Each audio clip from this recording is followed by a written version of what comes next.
G'day, I'm Bob Brown. Tackling environmental issues and climate change in this country has been a history of government inaction. Until the drought, water was not on the major parties' radar. No wonder Australia has seen such a water crisis, with its reservoirs drained and the collapse of the Murray-Darling River system.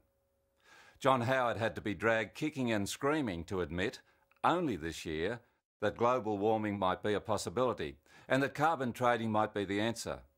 He's still not signed Kyoto.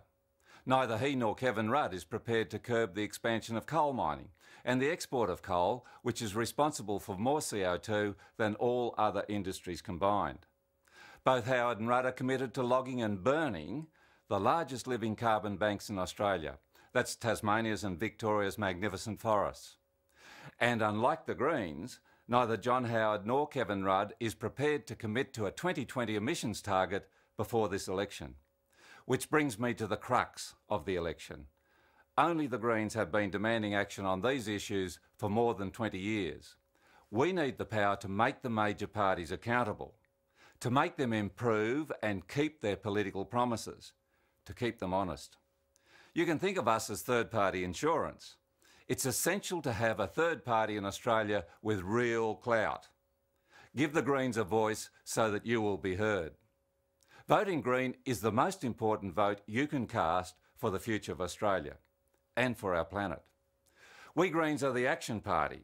We have a record of successful environmental actions achieved over many years.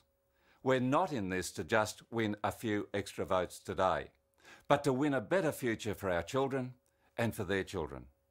Our values aren't compromised by big corporate donations. We have clear action plans for reversing climate change in which every Australian can play a part. But we're much more than an environmental party. We Greens stood up against the Iraq War right from the beginning.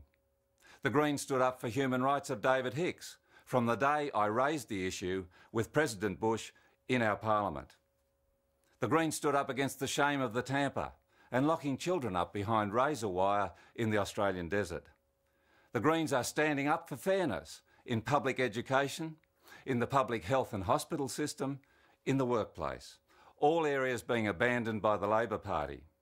And we Greens are standing up for funding fast, cheap, efficient public transport. The Greens have voted against the excessive pay rises for MPs, which Rudd and Howard promote. And we're fighting for a nuclear-free Australia.